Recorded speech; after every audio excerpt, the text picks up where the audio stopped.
오늘 아침 뉴스 연구소.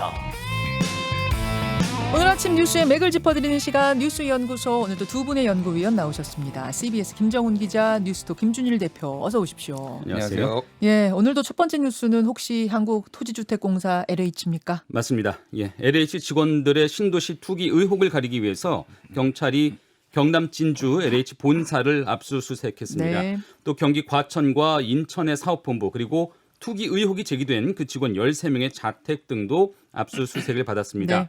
압수수색된 한 직원의 집에서는 토지 위치나 그 지목 등 개발 관련 정보가 담긴 그 지도가 나왔다고 하기도 해요. 이들 외에 다른 LH 그 전현직 직원들의 비위 행위도 지금 속속 알려지고 있는데요. 예. LH 그 남양주 사업단에서 토지 보상 업무를 담당하던 한 직원은 부동산 개발 업체로부터 법인 카드를 아예 건네받아서 사용하다가 파면당했어요. 근데 미공개 정보를 건넨 것 아니냐 이렇게 의심을 살 법한데 네. LH는 수사 의뢰도 하지 않았었다고 합니다. 그냥 파면으로 끝? 네. 이 전직 직원은 지금 현재도 부동산 컨설팅 일을 하고 있다고 하고요. 그래요. 그동안 LH가 어떻게 운영돼 왔나 이게 우려 또 분노를 사고 있는데 정부 합동조사단의 1차 조사 결과는 내일 나옵니다. 지금 이제 하루하루 양파 껍질 벗기듯이 새로운 것들이 조각조각 나오고 있는데 이게 총 종합된 게 내일 발표가 되는 겁니까? 1차 조사요. 1차 조사 네. 결과. 김준일 대표. 예. 참 이제는 뭐 속이 상하다 못해서 약간 체념하게 될 정도 수준이에요. 예. 그래서 이제 언론에서도 예. 여러 가지 이제 정황들을 많이 조사를 하는데 지금 뭐 이게 광명시흥뿐만이 아니라 그 원래 3기 신도시가 뭐 남양주, 왕숙, 하남, 교산 이게 2018년 12월에 지정이 됐잖아요. 예, 예. 근데 조사를 해보니까 국토교통부 통계를 보니까 9월부터 3개월간 지정되기 3개월간의 지분 거래가 42%였다. 상당히 늘어. 평소보다 굉장히 많이 늘었다라는 거예요. 그러네요. 이거는 사전에 정보를 알고 이렇게 뭐 그게 직원들이 됐든 아니면은 업자들이 됐든 뛰어들었다 이렇게 볼 수가 있는 거죠. 그러면 예. 정보가 유출된 정황까지 지금 다 조사를 해야 된다. 그렇죠. 그런 것까지 지금 봐야 되는 건데 지난 10년 동안 LH 직원들 중에서 내부 정보 유출해서 징계받은 사람이 한 명도 없다고 합니다. 그러니까 아까 전에도 뭐 법인카드 받아가지고 뭐 네. 융비로 썼지만은 내부 정보 유출로 한 건 아니고 예. 되면은 뭐 이제 공직윤리법을 위반해서 징계를 받은 거죠. 이걸 어떻게 확실하게 발본색원하고 갈 것인가, 이게 이제 우리 숙제인 건데 어제 압수수색이 한 10시간 이루어진 거죠. 예, 그거 성공적으로 됐답니까? 오전 9시 반부터 오후 7시 반까지 이제 10시간 정도 됐는데요. 원래 이게 경찰이 그 지난 주말에 그 압수수색을 신청을 해가지고 검찰이 청구를 했는데 네. 영장 전담 판사가 출근을 안 해가지고 이게 주말에 발부가 안 됐대요. 그래서 더 늦어진 더 거예요? 늦어졌다라는 거예요. 근데 이게 판사 쪽 이제 재판부 얘기로는 네. 판사 얘기로는 원래는 일요일날 출근 안 하는데 시급하면 나온다. 근데 시급하다는 얘기가 전달이 안 됐다. 뭐 이런 거예요. 그래서 지금 벌써 검경이 뭐 유기적 협력 이런 거를 대통령이 강조를 했는데 지금 잘 안 되는 거 아니냐. 이게 경찰도 시급하다고 꼭 지금 나오게 해달라고 얘기를 했어야 되고 검찰도 그런 걸 알아서 전달을 해야 되는데 지금 잘 안 되는 거 아니냐 이런 좀 얘기들이 나오고 있고. 사실은 주말에 갔어도 이게 빠른 압수수색이 아닌 건데 그렇죠. 심지어 그나마도 더 미뤄진 거예요. 그래요. 지금 일주일 만에 이제 압수수색이 들어갔어요. 네. 그래서 이게 두 가지인 거죠. 하나는 토지를 보고 누가 이제 투기를 했는지, 그리고 예. 또 하나는 내부자들이 어떻게 이메일이나 이런 것들을 해서 했는지. 두 번째 거는 그냥 뭐 이렇게 보고 쭉 하면 됩니다. 네. 그러니까 이거 토지 거래 사항은. 근데 내부자들 정보는 이거는 증거 인멸이 있으니까 진짜 빨리 들어가야 정말이죠. 되거든요. 근데 네. 일주일 만에 들어갔다라는 건 예. 이건 뒷부가 아니냐. 지금 증거 인멸할 예. 시간 다 준 거 아니냐. 어저께 LH 본사 건물이 예. 환하게 전체가 다 밝혀 있었다고 합니다. 그래서 이거 다 남아서 증거 인멸하고 있는 거 아니야? 막 이런 얘기들이 막 나온 거죠. 압수수색 전날. 예. 뭐 휴대폰이며 PC며 이런 것들 증거 확보하는 게 굉장히 중요한 일인데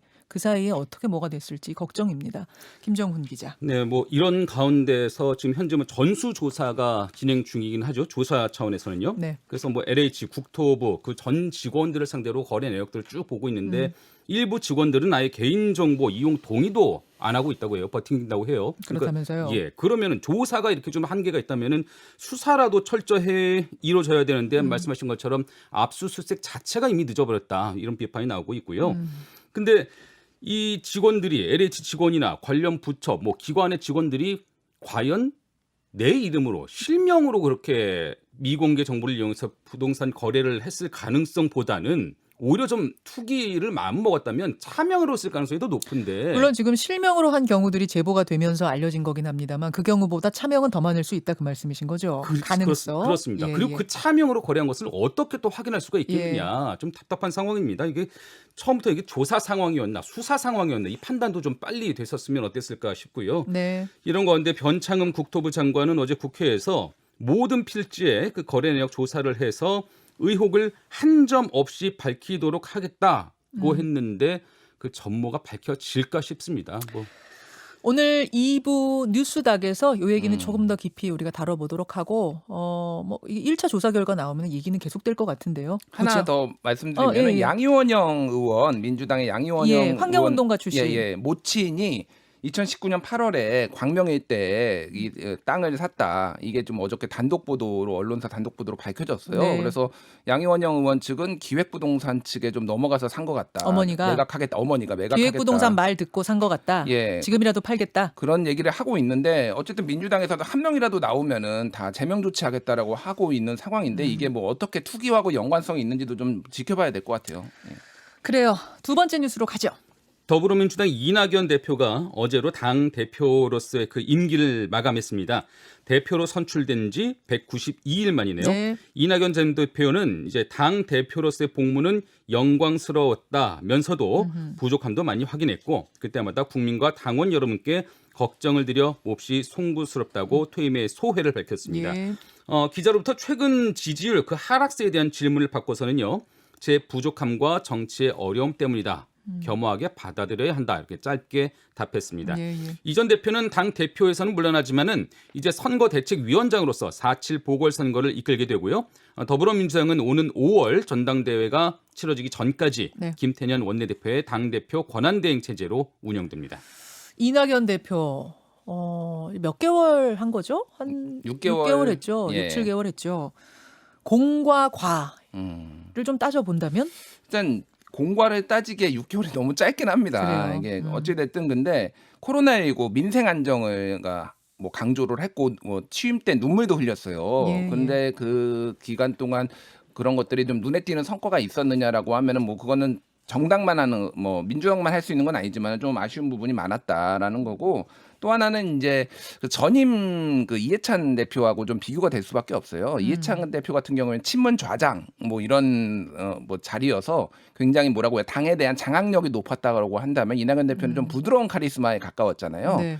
그래서 어떻게 보면은 뭐 이제 뭐 소위 말하는 추용 갈등이라든지 이런 것들을 적절히 통제를 했어야 되는데 당 대표가 그런 것들을 좀 지켜보다가 당의 어떤 뭐 지지율 하락을 어떻게 좀 뭐 봤어야 됐다 이런 문제점들이 좀 나왔죠. 그리고 본인이 사면론을 이명박 박근혜 대통령 사면론을 꺼낸 거는 본인도 그렇고 당에도 그렇고 상당히 좀 악영향을 줬다 이렇게 네. 볼 수가 있고요.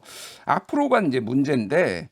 지금 예전에 40% 중반까지 갔었어요. 지지율이. 예. 그러다가 지금 15% 뭐 요 안팎인데 많이 떨어졌죠. 그렇죠.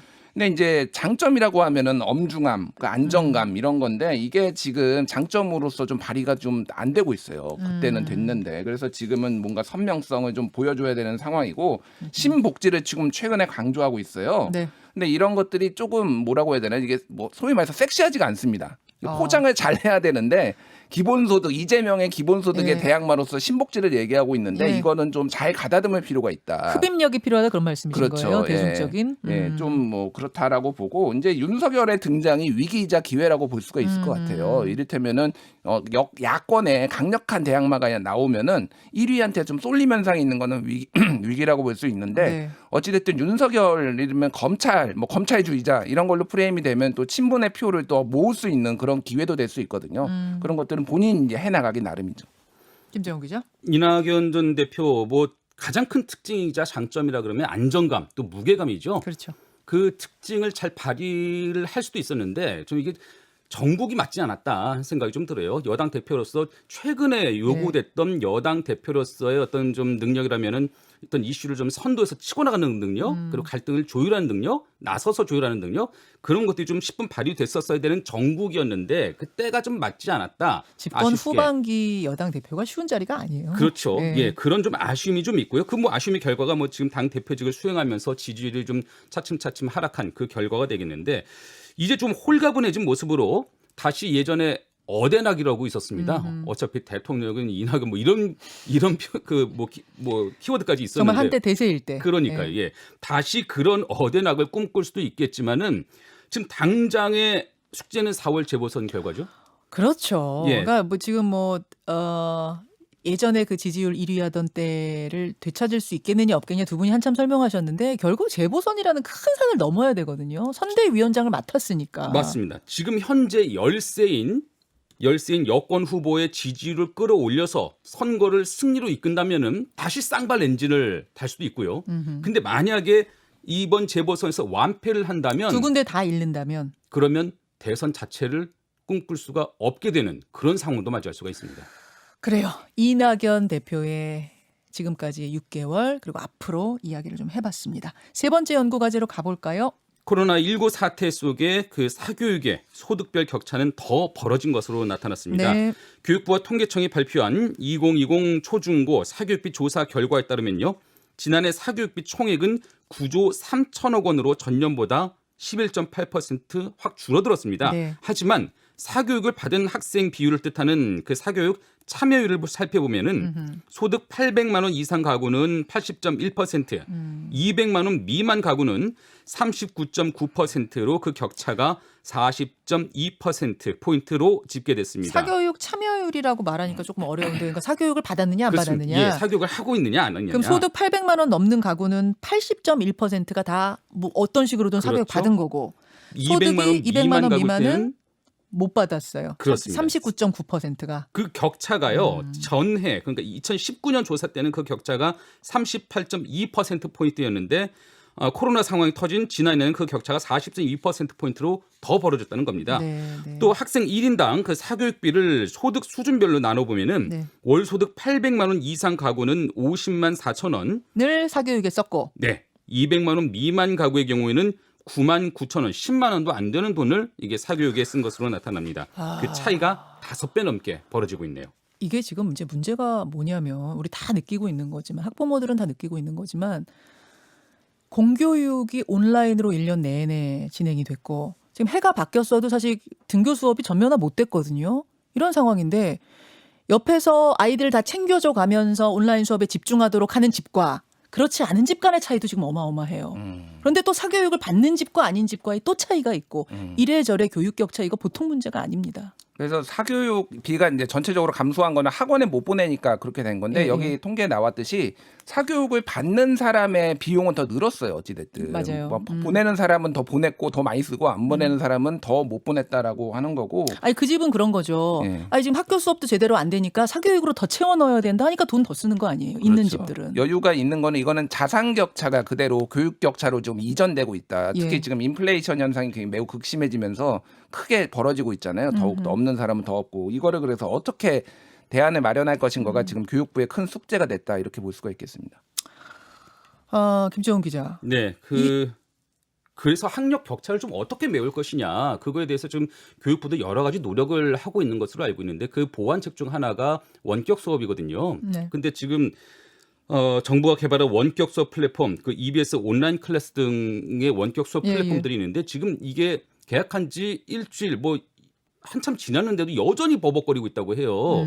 온라인 동영상을 올려도 갑자기 사라지기도 하고 반을 개설해도 없어지기도 하고 네. 그나마 할 수 있는 이 좀 기본적인 것부터 좀 교육부가 차근차근 좀 준비를 해가면서 격차를 좀 줄여나가는 노력 있었으면 좋겠습니다. 그리고요. 그게 잘 나온다고 하더라도 제가 전에도 말씀드렸다시피 이제 맞벌이 부부들은 아이들한테 너 하루 종일 오전부터 오후 뭐 3시, 4시까지 딱 꼼짝 말고 공부해 이렇게 하고 가야 돼요. 엄마는 나가야 돼요. 이런 집들하고 옆에서 다 챙겨주면서 아이 공부할 수 있도록 환경을 만들어주는 집하고의 또 차이도 있단 말입니다. 이게 너무 길어지면 극복이 안 됩니다. 그래서 교육부에서는 일단 1학기 내로 등교 수업 전면화를 지금 고민은 하고 있는 거죠. 최종 결정은 안 났고 방역 상황을 좀 지켜봐야 되겠죠. 부디 네. 좀 그렇게 됐으면 최근에 좋겠습니다. 지금 확진자가 또 학교에서 좀 집단 감염이 몇 차례 나오면서 또 불안해하는 학부모도 있어가지고 이게 어떻게 될지는 좀 지켜봐야 될 것 같아요. 빨리빨리 백신 맞아서 집단 면역 돼서 그것만이 제일 확실한 방법일 것 같네요. 걱정입니다. 여기까지 두 분 수고하셨습니다. 감사합니다. 김현정의 뉴스쇼는 청취자 여러분의 참여로 이루어집니다. 트위터, 페이스북, 레인보우 게시판, 그리고 단문 50원, 장문 100원의 유료 문자 샵 1212, 우물정 1212 통해 참여하실 수 있습니다. 김현정의 뉴스쇼, 여러분과 함께 만듭니다.